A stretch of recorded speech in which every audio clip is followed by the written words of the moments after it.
Hello guys, Chris here and welcome to another episode of the Pocket Podcast. Today we are doing a solo Q&A. You guys seem to love these every single time we do it, so I thought why not put together an Instagram story, get you guys asking me some questions and I'm going to answer them on the fly. I have my laptop just over here and we have a couple of hundred, a lot, but I'm basically just going to sort through them and pick them on the fly, see which ones I feel called to answer, and hopefully we can get some really cool answers and some conclusions and learn some new things today. So I'm really looking forward to this. So let's dive straight into this episode Q&A. And the very first question is from Lewis Huckstep. You guys might know him. What early painful experiences in life have shaped you into who you are today? I feel like I will answer this in a bit of a different way than most coaches would, because I feel like the coaching industry is this lived experience framework where, you go through a hard time, you get from A to B, you overcome that hard time, you're then proud that you've overcame that hard time and you feel called to share share your lessons and help people that are in A get to B because you've just done that. And this is how most coaches are formed, right?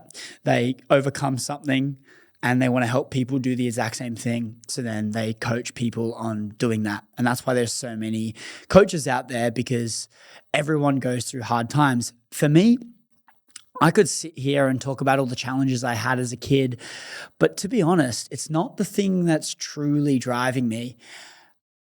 What I would pinpoint it down to is all of the hard times that I've gone through have been self-inflicted. I've chosen to go through the hard time.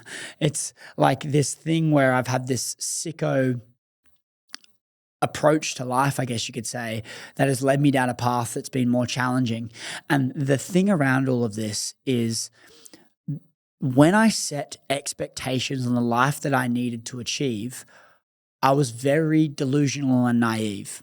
So I was a 16-year-old kid and I set expectations on the life that I wanted to live based on a delusional, unrealistic outcome.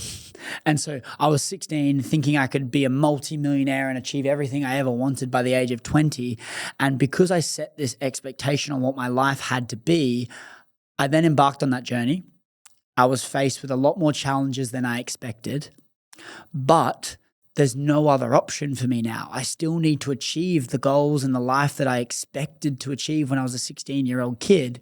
So no matter the challenge, no matter the pain, no matter the hardship, I still keep going forward. There actually isn't an alternative for me. It's not even a concept in my mind of going to work another job. And so through that is where the drive comes from. It's what shaped me into who I am today is all the self-inflicted pain and hardship that I've been through on this journey because I set those unrealistic, delusional expectations as a young kid. So, I've been through challenges. I've had hard times growing up and experienced things that aren't very pleasant to experience. But overall, I'd be lying if those are the things that I'm thinking about.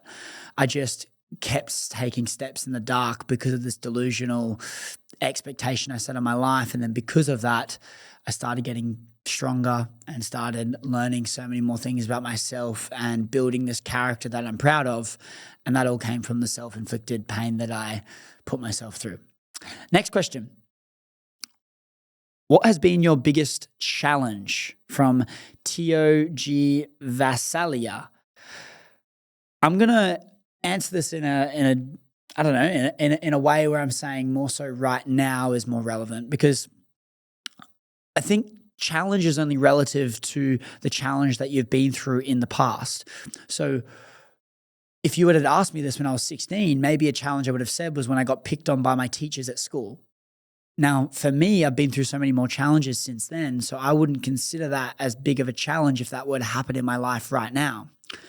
So the challenges that I'm going through at the moment in my life are a few things. I recently was in a bit of a relationship and I was with someone for a few months and it was amazing, but then it also had its challenges and we had to end things. She wasn't the one for me. And because of that, there was a lot of mental challenges that I had. We were living together, which is the first mistake. We were living together, so it was like this cycle of needing space yet being in each other's space. And it kind of was extremely consuming in terms of everything else that I was doing in my life. And that was a challenge. And what happened with it is I had so many things going on in my professional life and in my career and business and the things that I was trying to achieve. But then I also had this person in my life that things weren't really going very well. I wanted my own space. We didn't really have that because we were living together, and it was very taxing, and people around me could tell that I was feeling a little bit drained, and it was a little bit overwhelming. And so I would say the challenges at the moment that I'm going through is more so just trying to consolidate a lot of things, not have as many things that makes my focus split between too many things. I really want to hone in on this show. And, I have been doing that. Like I'm filming 2, 3, 4 episodes in weeks at times. And it's been my focus, but at the same time, it's not been my full focus. I've been doing live talks. I've been preparing other different things that I'm building. I'm moving to America in June. And so there's so many things going on in my mind. I think the challenge is just an overwhelmingness of thoughts. And that's kind of something I'm trying to consolidate at the moment. Next question. Lisa.bockesberger. How did you get such a good attitude to life? Hard times. I don't want this Q&A to be repetitive, but a lot of the time, the answers that you're looking for are the same for so many of the questions. Like if you want a good outlook on life, go through more pain and overcome it. It's this pattern in life where you get such a good outlook because you've experienced so many lows. You're comparing what you're going through to what you've done in the past. And so in order to have a good outlook on life, I think you need to callous the mind enough so that things don't faze you as much. And when things don't faze you as much, you can overcome things, brush challenges off a lot easier, and just go through life with a more positive outlook. There's no easy route. And Ryan Holiday talks about the obstacle is the way, and it's so true. The obstacle is the way. The hard time is the only way to become more calm, to become more happy, and to actually enjoy your life a whole lot more. The good attitude to life for me is just this realization that what benefit does it have focusing on the bad? You can sit there, dwell, be upset about things, or you can focus on the things that are good, the things you can control, and then you can move forward in your life that way. Because for me, I've had plenty of times where I've dreaded on things, I've had a negative outlook, and I've assessed my life in that moment and gone, am I getting the things that I want in my life? And the answer every single time I was in this state of negative being, I wasn't getting the things I wanted in my life. So for me, I needed to switch that and be the person I wanted to be. And I needed to have this positive outlook on life, because if I was getting everything I wanted to achieve, I would have that positive outlook. So maybe the reason why I'm not getting the things I want to achieve is because I have a negative outlook, not a positive outlook. So for me, it was just this realization of there's no benefit on focusing on the negative. So I may as well focus on the things that are good and have a good outlook on my life. But yeah, go through more hard shit. Shit becomes easy. You can deal with it better, and realize that focusing on the negative is not really getting you anywhere. Next question. Tabby Witz. On real world readiness, opinion on what lacks most in senior high school curriculum. The problem with the curriculum in terms of real world readiness is it's precisely not making you ready for the real world. Real world's filled with uncertainties, unknowns, things that you don't know how to do and you have to troubleshoot how to do them. And the curriculum is a curriculum. And the great thing about life is it is unknown. There's no curriculum. You get to build your curriculum based on the goals and the things that you want to achieve. Whereas the schooling system is the other way around. It's like, no, this is the thing you have to achieve. And then you're then learning these things in order to get there. And the reality is most of the outcomes that you can get from school aren't things that you want to do. Yet you're tricked into believing that it is the only way. And the great thing about nowadays and age is there's so much stuff online encouraging people to go after the things that they truly want to do, make decisions for them, live life on their own accord. And by doing so, you have this ultimate sense of fulfillment and you can actually start to enjoy the things that you're doing in your life as opposed to just pleasing everyone else. I don't think it's about the curriculum specifically. Like, yes, they could teach you more about financial literacy and accounting and how to even do a P&L or do a personal budget. They could teach you things like this, or they could teach you to talk, and they could have sales and communication as an elective as opposed to, other things that maybe aren't as relevant to life. But I think ultimately it's more about the way to prepare you for the real world is to dive in to the real world, figure it out. And there's not as much of that in high school. And I think for me, I can't even pinpoint a lesson that I learned from school. And it's not trying to belittle school and say it's not important. I'll put my kids in school. It's actually more so just understanding that, like, it's not that deep. It doesn't really matter. And making sure that you're doing things that you truly want to do, and making sure that the things that you're doing on your day-to-day are helping you get closer to that, not just trying to make someone else proud or do something that you don't even want to do. Like, I just look at it and I just go, what's the fucking point? Like, what actually matters in life, truly? Like, have a think about that. Like, what matters in life? Because is it doing something to make money to then pay the bills and then start that life all over again? Is it to build a character that you're proud of and, have characteristics in yourself that make people like you and your ability to connect with others increases? Like, what are the things that actually matter in life? You're not going to get to your deathbed and go, fuck, I wish I chose this elective at school. No, you're going to be like, oh, I wish I did this thing that I wanted to do.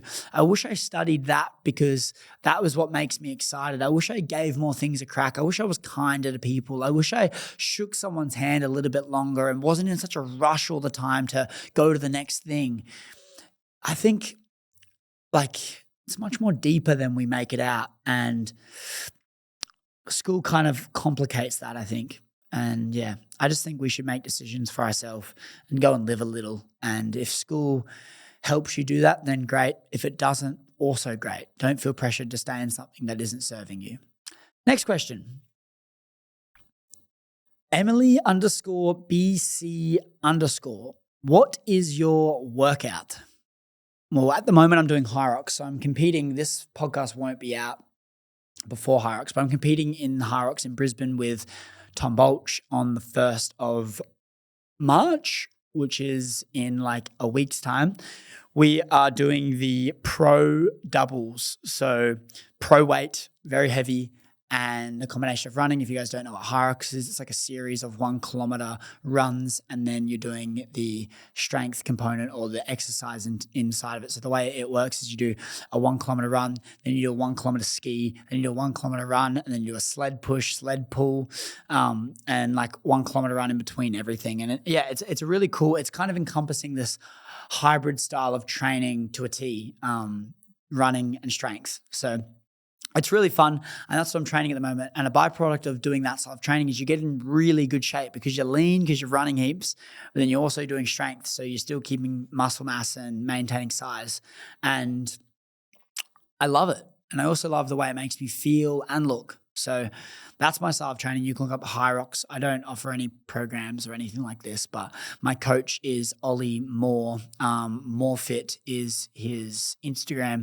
And I'm going to interview him next week, actually, which will come out. I'm not sure when it comes out. I'm a bit lost with my schedule at the moment, but he's coaching me at the moment, and he coaches hundreds of people all around the world for the High Rocks hybrid style training. So go and check him out and let him know I sent you there, because why not? Let him know.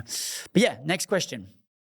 Harrison L. Drew. How do you create such beautiful ways of speaking? The words, tone, knowledge.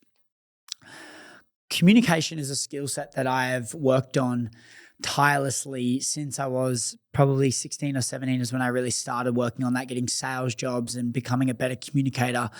But honestly, I've made thousands of videos now. It's important to note that I've not just started this and thrown myself into it and all of a sudden I can become a good speaker and articulate my message well. Like, I've made thousands of videos, and a lot of the time those videos back in the day took 20 attempts to master. And so the reps I've done is a lot. And when you tie that in with listening back to myself and improving the way I'm speaking, writing a lot, reading some books, speaking to people, and the knowledge part of things is just being extremely self-reflective and giving things a go. When I reflect on myself, learn from my past self, my past lovers, that's where I get most of my knowledge from. And then it all just comes down to how you articulate that. Tonality is so important to make someone feel something, because if I'm taking you on a journey with my tone and raising my voice, that might make something, you might be a cliffhanger or make someone really intrigued. It might increase the mood of someone. But then if I start going really down, and so, for example, I just did a talk where I was trying to take people on this journey of when I had this really profound realization of happiness, and I was sitting in this room and I was struggling. See how I bring the tone down? I was struggling so hard to write down all the things that I was proud of. And I was sitting there. And then we got to the end of the exercise and Ryan said, put your hand up if you struggled. And so, okay, well, now we're bringing them back up. And then when I'm trying to explain to them that I was carefully putting my hand up with nerves, I go like this, and I put my hand up. And then I go with directness because Ryan's on the stage and he's talking to me like he's an authority, and he points at me. The way I talk about it, right? It makes such a big difference. If I just go, and then he pointed at me, right? It's not as powerful, but he points at me. And he says, Chris, why do you think you struggled in that? And then I said, look, I just think I have such big goals and things I'm trying to achieve, right? And so the tonality makes such a big difference. If I just went, look, I think I just have such big goals and things that I am trying to achieve. The tonality makes such a big difference. For me, I worked on this and I tried to master this because I knew that the end goal is I want someone to feel something when they're listening to me. And the way I can make them feel something encompasses so many different things. But one of the big ones is the tone. How does it sound? Doesn't matter specifically what you're saying, it's the way you say it. So mastering that skill set, I think, is one of the most valuable things that I've been able to obtain. So I just hone in on that, and that's kind of what's allowed me to become a better communicator. But it's not an easy way, and it's a disheartening thing to hear sometimes. You go, fuck, I've got a long journey to go. But what's the alternative? Not being able to talk? I think it's pretty important that we can learn how to articulate our message really well. Next question. Hannah_Hamill_. Did you ever feel like you weren't on the right path? Yeah, all the time. But the thing is until you know what your path is, everything's going to feel like it's not the right path. What's going to happen, at least what happened for me, is you get into something and it's okay for the first few months because you're still learning a lot from that thing. But then the learning plateaus and you lose all motivation to do it because it's not your path. You're not really inspired by it. The money is okay, that's cool, but you're not really growing as a person. So you go, well, what's the actual point of me doing this? And then what happens is you find something that makes you tick. It springs you out of bed in the morning. And I hope that everyone gets to feel that one day. And then being able to focus on that is this really empowering thing. And you go, imagine if I could just spend all my days doing this. That's exciting. Then what happens is you start doing that. At least this is for me. I'm speaking on personal experience. What happens is you start doing that and you go all in on that and it excites you. So what happens is you start getting results. People see that. People want a part of it. You start getting presented with all of these opportunities. And then what happens is you say no to most of them because you're aligned and you're focused and you want to do that thing. But you still say yes to some. Shiny object syndrome is a real thing. Things are shiny, things are exciting. You want to do them. You want to make all this money, make all this impact, grow all this audience, whatever it might be. And then you start going off path because all of a sudden you've got this full plate of all of these things. There's one thing on there that you're really passionate about, but all the rest you've just kind of said yes to, short money grabs, whatever it might be. And then you go, fuck, I'm off path. And this has been a loop that I've been, if you guys are on my newsletter, you would see the recent one. It was short and sweet. But this path that I've been on is I'm aligned, I'm focused, I'm driven towards the thing I want to achieve. I go all in on that. Then what happens is I start getting results and people can see it. So all these other things come into my life and they present themselves. I say no to most, but I still say yes to some. And then my plate gets full again. And then all I'm craving is to decull this plate because I just need to focus on the thing that actually matters. So then I go on this cycle again and again and again. And it's this pattern. And I have to ask myself this question. What is the benefit and what is driving me to become busy all the time? It's an interesting frame, right? What is the thing that is putting me in this position and why am I having this loop? And it's quite powerful to ask yourself these questions because the reality is you're the problem. If you keep going in this loop and you don't like the loop, the only common denominator is you. So what is the thing that's driving me to make me feel like I need to be busy all the time? And it's probably a few things. And the few things that's come to my mind is like, all right, I'm trying to prove myself to people or to my parents or to myself or, there's people I'm trying to prove, and maybe being busy symbolizes that I'm doing something well in my life or I'm successful, and that's one thing. There could be other things where I just want things and I want it now. And the irony in that is when you can slow down your mind, you actually have time to think, which means then you can progress more. So making it busy is ultimately doing more worse than good. So yeah, I went on a little bit of a tangent from your question there, but yeah, there's been so many moments where I haven't been on the right path and there's a realignment of sorts that needs to happen so you can get back on that path and back on the true direction that your soul wants you to go. Next question. Kick Ass K8. Now that you've had a lot of success, what pushes you from not getting too comfortable? Defining success is interesting, right?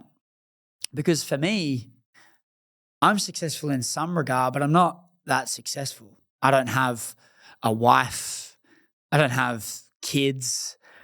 I don't have like a loving family. I don't, own my house and have full freedom where I can just not do anything, right? And make decisions based on the premise of what I want to do. Like I'm not quite there. I haven't achieved this extreme level of freedom. I haven't made the impact I want to make. So like, yes, a lot of success could be a factor that you might perceive me as, but you're defining success in what way? Number of followers on my Instagram account, the amount of money in my bank.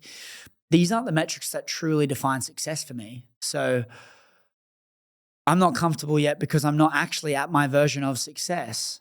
And then it begs the question going, okay, what is your version of success? And why are you defining this thing as success?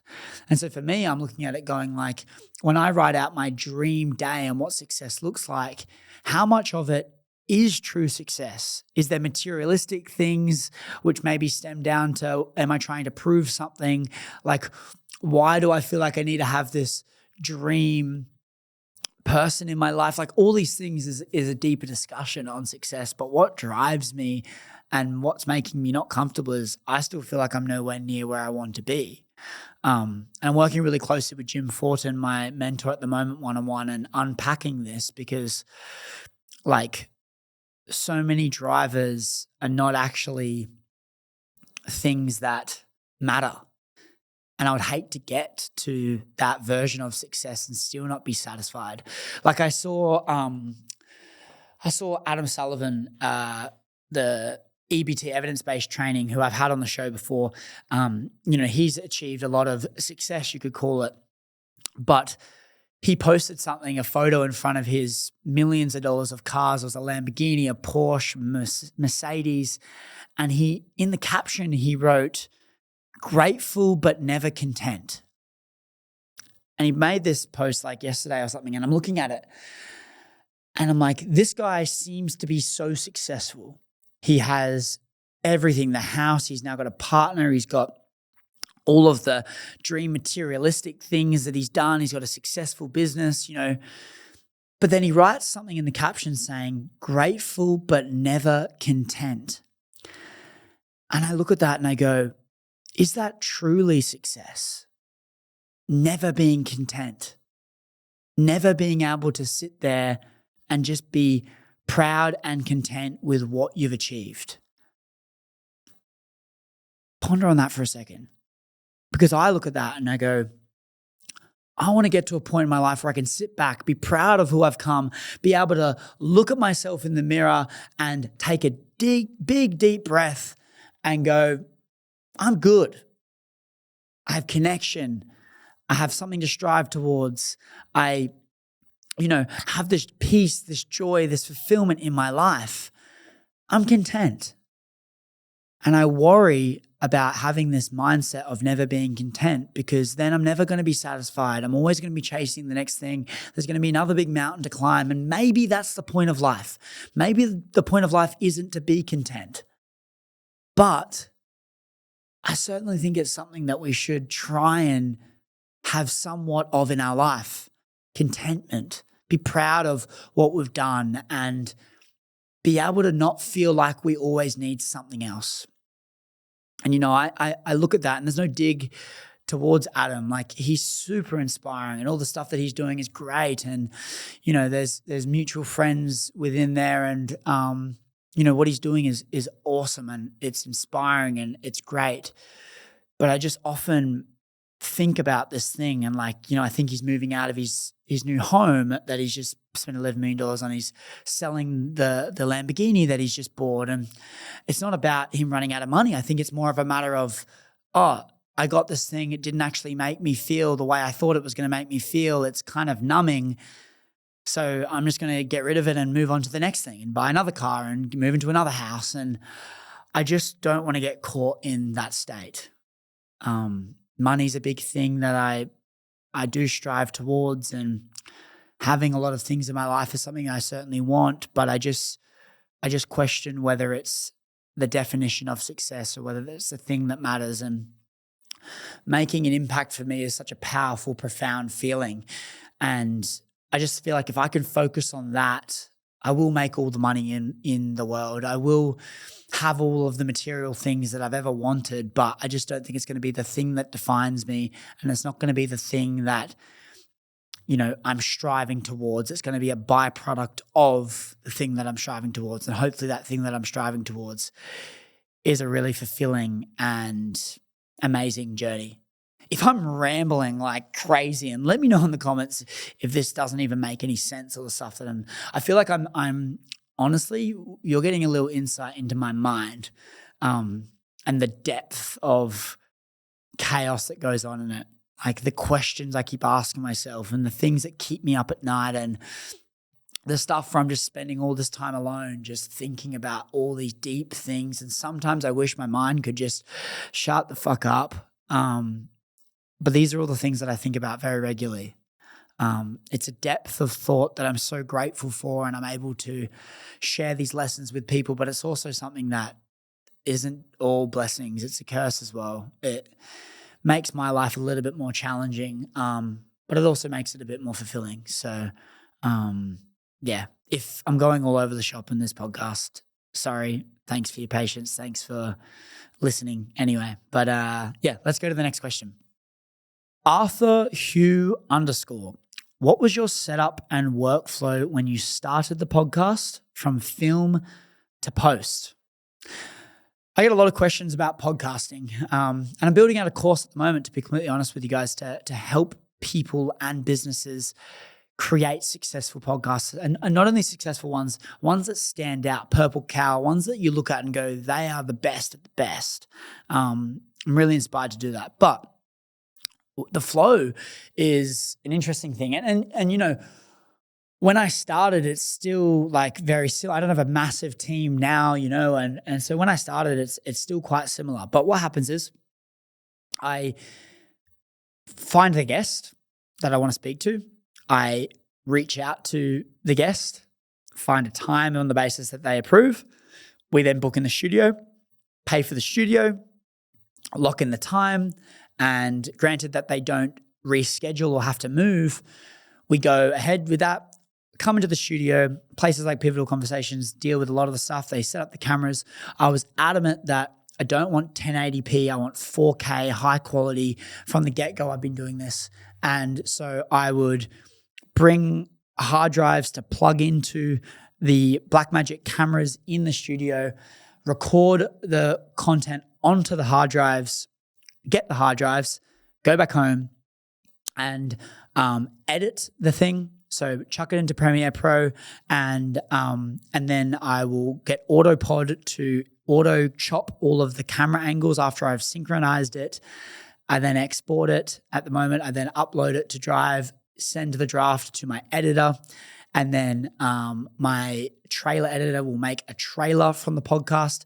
My clip editors will make clips for the podcast.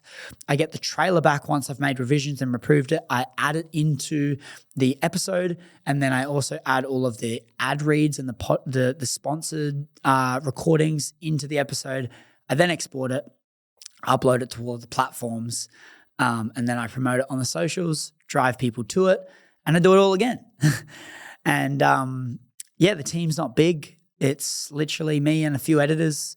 And when I started the show, it was me too. But to be honest, the most needle moving thing for me was making clips. It's my specialty. It's what I've obsessed over.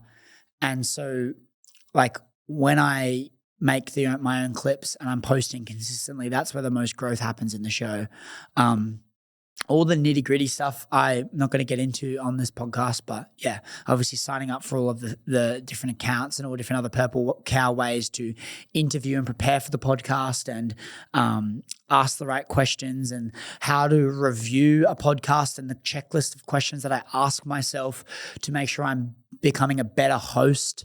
All of these things are all the little parts of the topic that have allowed me to separate myself from everyone else. But that's the flow for recording and editing these. And the reality is with it, there is a whole lot of challenges along the way that you cannot plan for. Things that you'll think will take 30 minutes or an hour end up taking a day or two, and you don't know how to fix that. And so these are all things that kind of throw the schedule out the window, and you've got to just figure it out and make it work. But yeah, next question.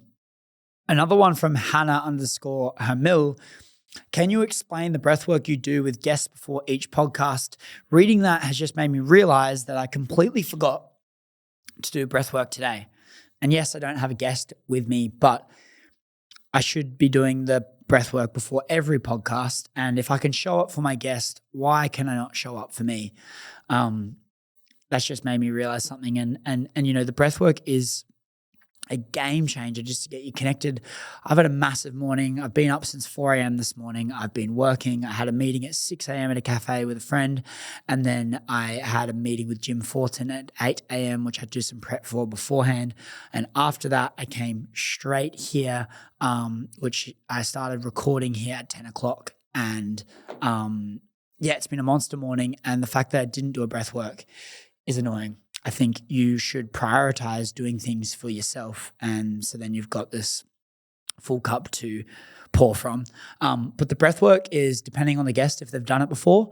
If they've done it before, I will do a 10-minute Wim Hof. You can literally just search 10-minute Wim Hof breathing on YouTube. It's the top one. It has like 95 million views. And I just go through that.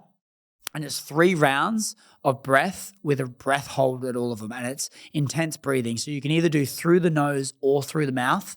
I do through the nose, but apparently the mouth is more intense. However, I find it's not as good for me in this 10-minute one. So it's fast breathing. So you go,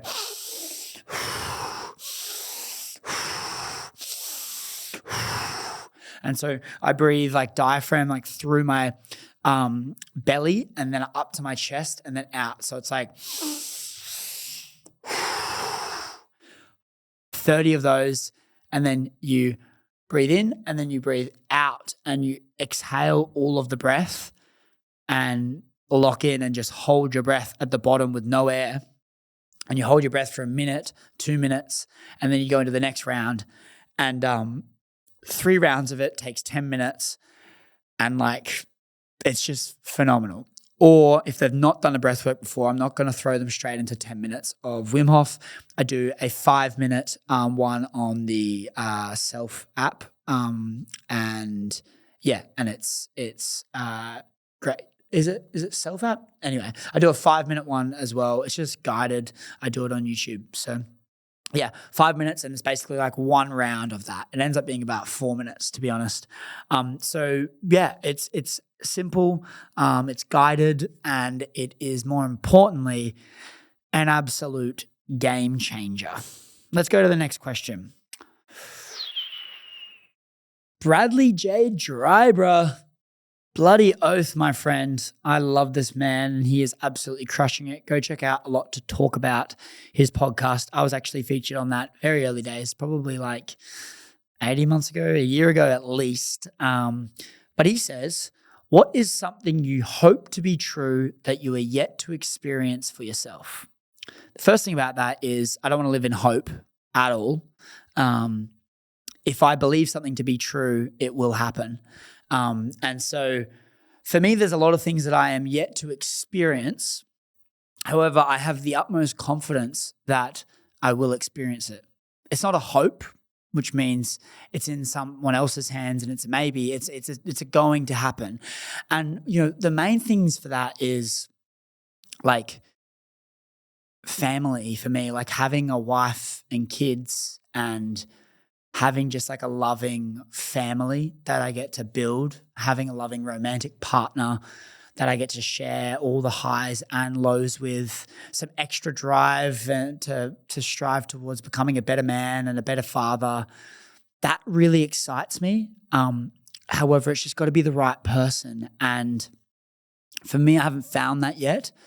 But what I'm really excited to experience is finding that person that just makes me feel a way I've never felt before, and kind of just having that feeling of like, I just know, and there's no doubt about there's a better person out there. It's just like this feeling of she's the one, and that really excites me. And then some other career things is like writing my book and touring the world with a book or two, doing a podcast tour, but my podcast tour is Chris Williamson, Diary of a CEO, Joe Rogan. Like, that's exciting. Being able to be at that, like speaking on those platforms is really cool. But then also this platform is going to be at that level as well. And I'm going to be in that field of podcasting, and it's going to be that top 5 podcast that people listen to all around the world as well. And it's not a matter of I hope that happens. It's a matter of that is going to happen. Time is just catching up, and I truly believe that. And there's a level of delusion that I have deep down that allows me to believe that, because I believed that when I had no followers and I was launching my podcast, and I put podcaster in my Instagram bio when I had one podcast live, or not even a podcast live yet. I put podcaster in my bio. And that delusional confidence has come from all of the self-inflicted pain that I said at the start of this, self-inflicted pain that I put on myself, and the amount of low times that I've overcame. I just have the utmost confidence in everything that I'm trying to do, and I truly believe it. So the only thing that will get in the way of those goals is me and my distractions and my procrastination that might creep in at times. And yeah, I think when the priorities are there and I truly want to do something, I will be able to get after it and achieve it. And it's taken a long time to build that confidence, but it's certainly there at the moment. And that's the intention going into this move to the States, and and everything that I'm doing. Next question. Gabrielle_Raduta. How are you? I would say overall I'm quite good. I would say that I don't have the utmost version of clarity in my life like I have had in the past. I would say that I don't go through life at the moment with a breeze. I would say that there are moments where I feel like I want to cry. I would say that there's moments in my life right now where things are really hard. I'll say there's a level of pressure that I feel I have, at least it's self-inflicted. I've onboarded it myself. But I would say that there's a level of pressure that I need to achieve all these things, show up in a certain way and get all these things right now and make all this money and achieve all of this and grow my audience. And I feel there's a level of pressure that I put on myself, and it makes life a little bit harder, because then when I don't achieve any of those things, or like things take longer than expected, I get a little bit like lost or scared or worried. And I would say my confidence is through the roof. However, the timeframes that I'm setting aren't big enough horizons, I think. So there's a level of pressure that comes with that. Overall, I would say I'm going really well. I feel really good about the things that I'm doing. As I said earlier, I'm in this little bit of a deculling phase where I'm just trying to cull a lot of things out of my life. There's been a lot of stuff, as I said, the relationship, and nothing against that relationship. There's so many amazing lessons I learned from it. But at the same time, it really took it out of me as well. Like, it was quite taxing. And yeah, I do feel a little bit drained from that, and so I'm still just on the mend from that. I've also got Hyrox in like a week's time, which has another level of pressure, and that's that's kind of another thing. But overall, I'm good. I also don't think the expectation should be just to be good all the time, but yeah. I would say if life was the way it is for the rest of my life, I would be extremely concerned and wouldn't be excited about the future. But the great thing about it is it's not going to be like this forever. And so that's exciting. You know, I had Tim Hanley, the founder of Frontrunner, on the pod, and he said that if life could stand still right now, I'd be happy. And I love that. And I think if everyone can feel that, that would be the most amazing thing if everyone could feel that. But the reality is I don't feel that right now. I love a lot of aspects of my life, but I certainly couldn't maintain my life right now and be happy. So yeah. Next question. TOG Vassalia. Is it enough? When do we stop, slow down? Oh, there's two parts to this. What are you moving forwards to? Is the life you have now not enough? Or what are you chasing? Or when is it enough? When do we stop, slow down? This is a great question. I think having something to chase is a great thing about life. But the slowing down, not in the traditional sense that you're talking about, where it's like, I just want to slow down and drink coconuts on the beach.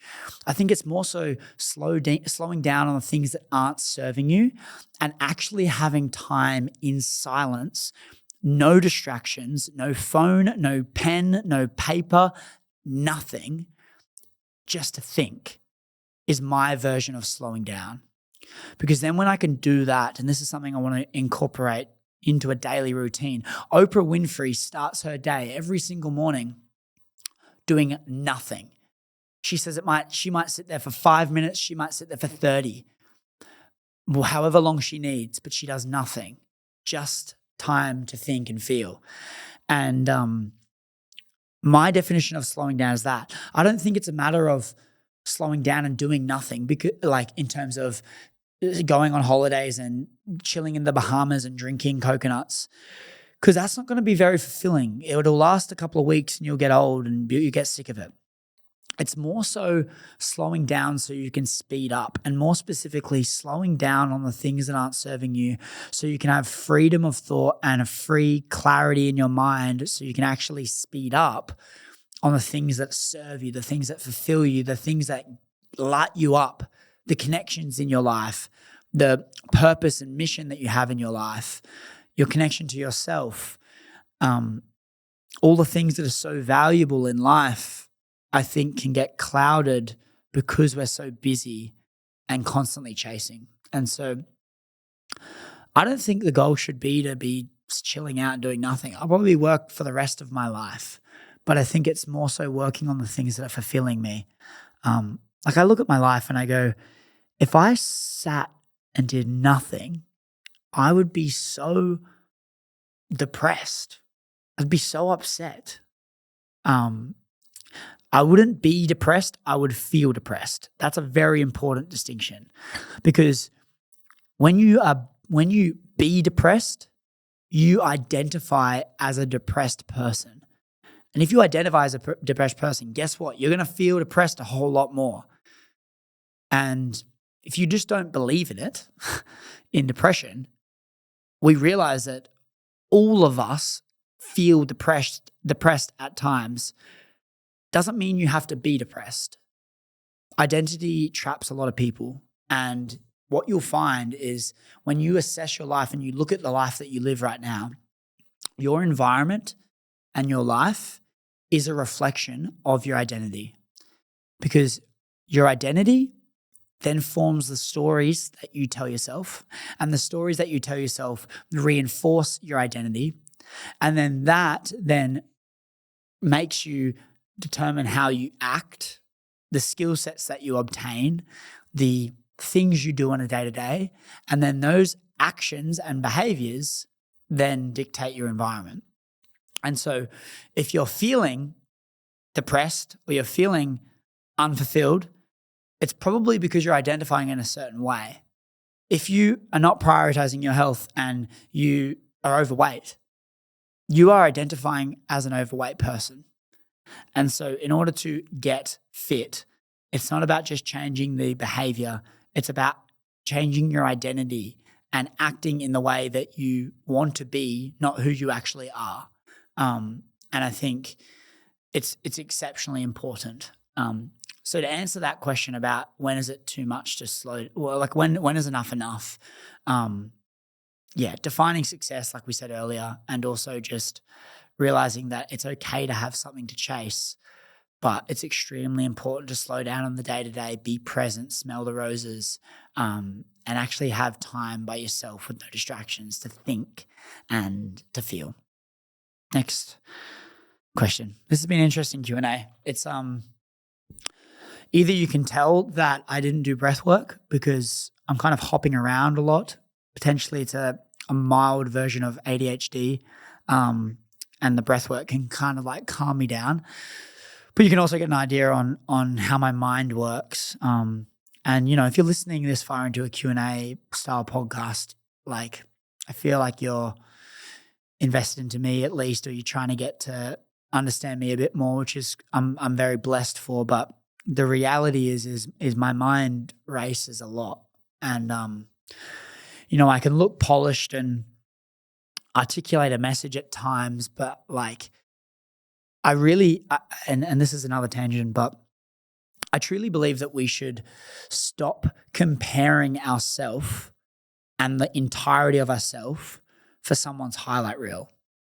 Like, I don't want you to look at me and how polished I am online and think that this version of me is my whole self, and you're comparing your whole self to that version of me, which is only a highlight reel, and then you think that your life is nowhere near where it should be, or you're doing things wrong based on a highlight reel that you see on someone else's life on social media. Because like what you're understanding in this Q&A podcast is like there is a cost to being able to articulate the things I do and the way I do.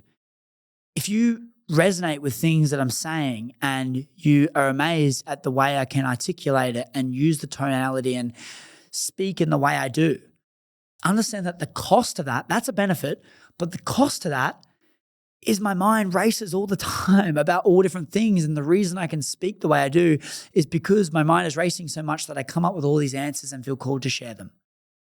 You may not be able to articulate how you're feeling the way I do, but the cost to being able to articulate that is a bit of a mind that doesn't really shut up at times.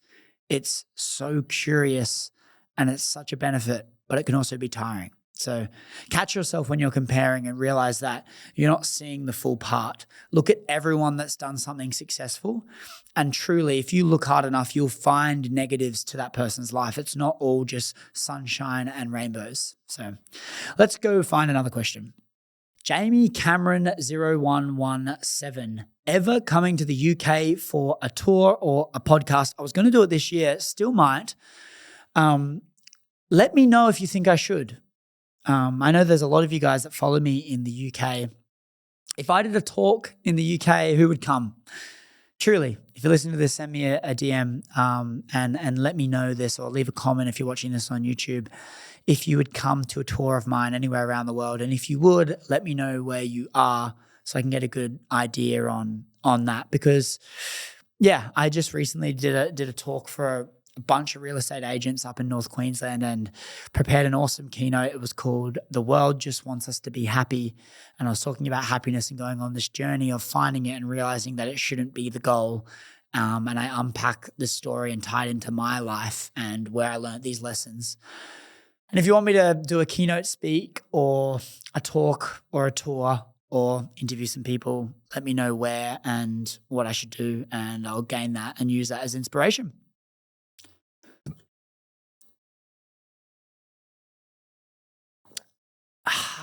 I still work with OxyShred, by the way, guys, and I still love their cans. If you want to try out OxyShred, this is not a paid promo for this, but if you want to try OxyShred, you can go to all of your local service stations, 7-Eleven, Ampol, Woolworths, Coles, OTR, and you can pick up a can and try it for yourself. I love the way that they make me feel. They're amazing energy drinks. They're my little guilty pleasure, but let's go find another question. I don't want this podcast to be repetitive, but the next question is carlamarie.h. And she said, how do you stay in alignment when life keeps on throwing challenges that really stop you? They don't stop you, firstly.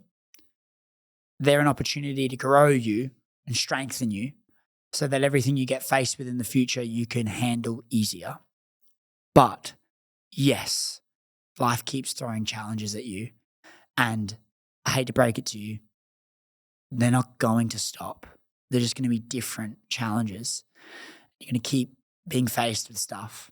So when you recognize that, don't be surprised when you're faced with challenges. It's part of it. And, in this talk that I did talking about the world just wants us to be happy, it's exactly that.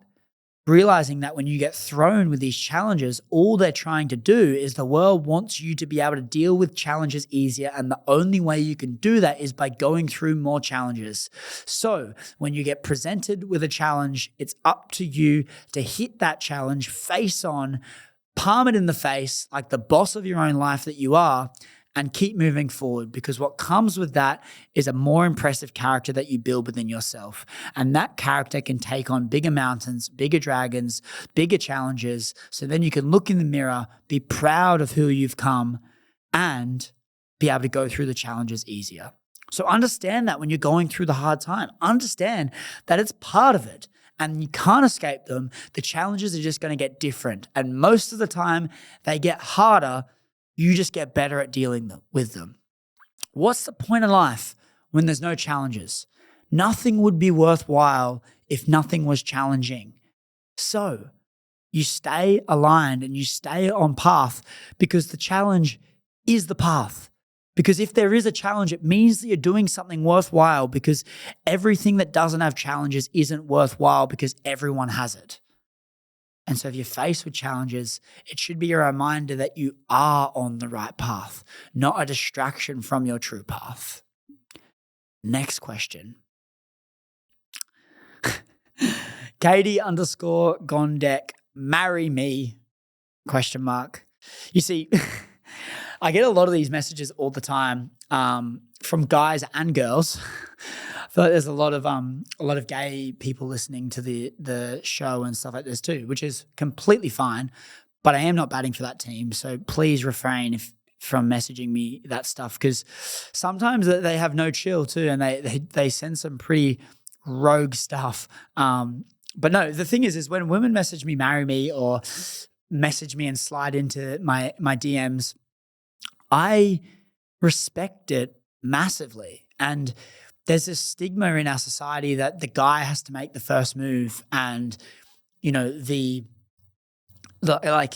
feel like the guy needs to make the first move. But here's the reality of it is, I've got a following, cool, doesn't mean shit. But what it does mean is that I get a lot of messages, but I also get a lot of all of these tactics that people try and do to get my attention, but I'm not going to be able to see it. For example, in a simple sense, the game that people play where they might follow you so you can see it, or they might like a couple of your posts, or they might like one of your stories so that you can see that you've liked the story.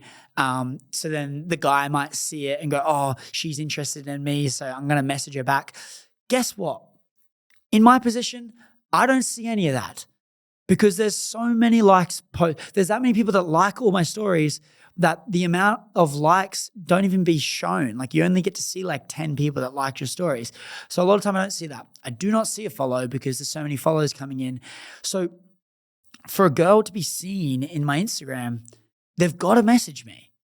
And so like, I encourage people not to, like, I respect when people reach out to me. And also, like, I'm in the market. I'm single. And like, if you think that we'll get along, shoot your shot. And respectfully. And, sometimes I respond, sometimes I don't. And, I respect people that do that. And, my perspective's changed on it a lot. I think I had some ego drilled into me when I first started blowing up on Instagram, that like I had this ego that I was better than people. And it's just not the case, and it's not true. And, back then I wouldn't even respond because I was like, no, I don't want people that follow me to go. I don't want to go on dates with people like that or any of this shit. And I just had to overcome all of that and realize that we're all just human here. All I want is for someone to respect me for who I am, not what I have. And it's really important. And so that's why when, I have gone on dates before and they try and poke all of these things about like the things that I have rather than who I actually am, that's when I get a bit of an icked out. Like, as I increasingly become more known, I increasingly want to feel more human and feel more normal. And when someone can make me feel normal and respect me for who I am, I love it. So, Katie, I'm not going to say I'm going to marry you. I do not even know what you look like. I'm seeing a tiny little profile picture, but thanks for shooting your shot. I respect it. Next question. Shared Minds Podcast is asking a question. There's a lot of questions in here about tips on growing a podcast. I know all of you guys don't want to grow a podcast, and so please excuse me when I'm answering multiple of these on one show. There's just so many of them. But he said, hey, bro, what do you think was the defining moment for your podcast from fun to career? That last part, from fun to career, was never a reality in my life. I went all in on my podcast when I had 300 followers. Like that was me. It was the career. And because of that, I showed up like it was a career. It's not a fun little side project. No, I want to build the biggest podcast in the country and now the world. You can't do that on the side because the people that you're competing against are doing it full time. So if you want to compete against them, you got to at least do the same amount of hours as them. Then you got to improve your show, be a better host, make sure you're doing things that are different, that stand out from the pack. I get that there's this side hustle thing and doing it for fun, but if you truly want to do it and make it a career, I think you've got to do it full time. And then you might say, oh, well, there's all these people that say, oh, be a bit more conservative. Make sure that you've got enough money to replace your income before you do it. And I just go, look, like, you can do it that route. I don't resonate with that route because what's the fucking point? Like, put some fire up your ass and put your back against the wall. And let me tell you, when you've got fire up your ass and your back's against the wall, it's not a matter of like, is this going to happen? You don't have another option. Like, I don't know if you guys know about my story, how I've told it a bunch of times now, but Like, I went all in on my social media on a credit card. I do not recommend doing that. I really don't. As I said at the start of this, it's self-inflicted pain and hardship and challenge. I made life so much harder than it could have been by doing that. But it lit this fire in my ass that I had to make something work. I was posting 2-3 videos every single day, right? Like, you can't do that on the side. So it's choosing your battles, right? Like, do you want your battle to be financial struggle because you're leaving your job and going all in on something that isn't making you any money?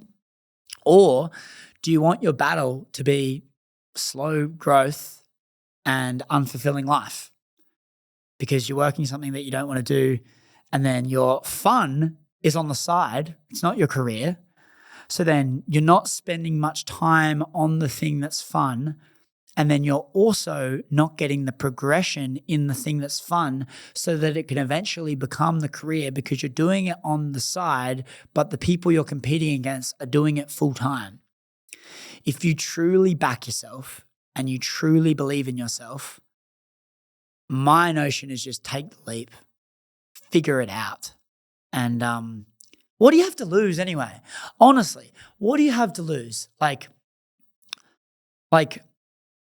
you might have family and kids. That's something that you're risking. But let me tell you, from people I've spoken to, if you want to make real money and achieve real success, have kids, because you'll never work harder in your life. Like, that's more of a drive to make it work, because it's okay you sleeping on the street, but when you've got other people, then like you don't want them to sleep on the street too. So you got to make it work. But like for me, I was under the notion of, what do I have to lose? Like the thought of mediocrity and doing things that I don't want to do day in, day out seemed horrible.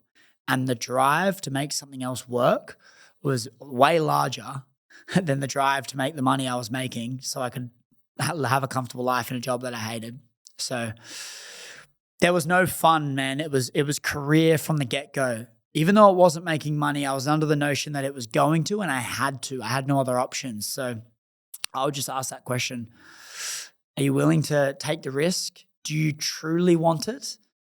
And if you do, and you make that jump and you take the risk, I would be digging deep on how you're going to make this succeed. How are you going to stand out? What are you going to do that's different? How are you going to make sure that people think you're the best at what you do? How are you going to keep leveling up the things that you're doing in your life? And in your sense, you're referring to podcasts, obviously, Shared Mind Podcast. You've got a podcast yourself. Like, how are you going to make the Shared Mind Podcast seen? Like, how are you going to do it? Who's going to listen to you? Because it's not going to be me promoting that podcast right now. It's going to be you making stuff that goes viral on its own, that has its own merit, that makes people tune into it, because you need to make something world-class that people can't escape from it. It's like, you got to be seen. Like, go on the For You page, or go on your Discover page on Instagram and see what faces pop up. They're doing something right. Study them. Make you that person that's on that page. All right. I think we wrap it up here. Thank you guys so much for tuning in. I really appreciate you so much for backing me and supporting me. And this is my life now, and I'm so grateful. And, I did say on this podcast that, it's not smooth sailing right now. It's certainly a challenging time of my life. Mentally, I'm workshopping through a few things, but I'm very grateful for it. And you won't see me complaining.